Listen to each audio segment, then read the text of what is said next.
There's an incredible change going on with marketing right now, and it has to do with one really core thing.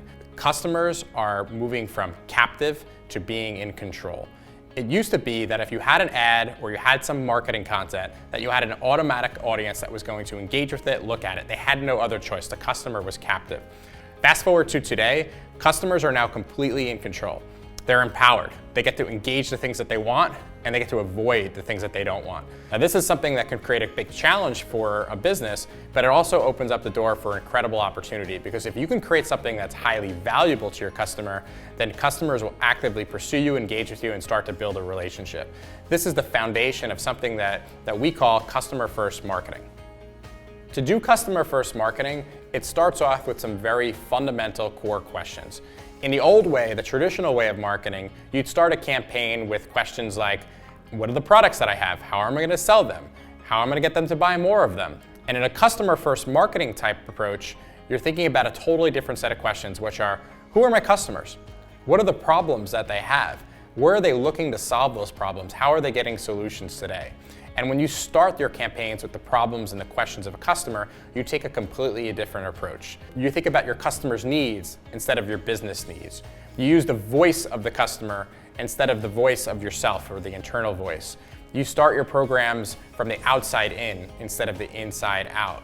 And ultimately, you think about delivering value versus taking time without making an exchange, without giving something to your customer.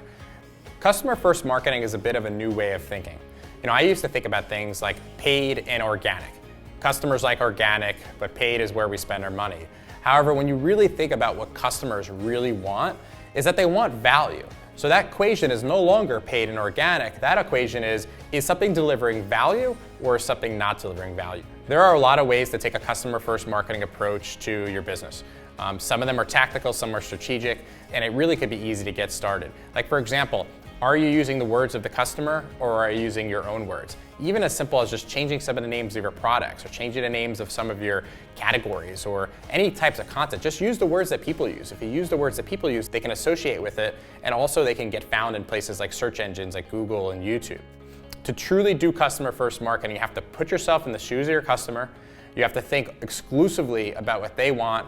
And if that means that you have to even talk about your competition, if that means you have to do something that might make you feel comfortable, it's going to be a winning strategy in the long run. If you want to show up in search engines, you have to create the best content. If you want to win customers in this modern world, you have to create something that delivers value, that's meaningful. And this is all about what customer-first marketing is. It's putting your customer first, it's understanding their needs, and it's working backwards to make sure that what you're providing is what they actually need and what they want.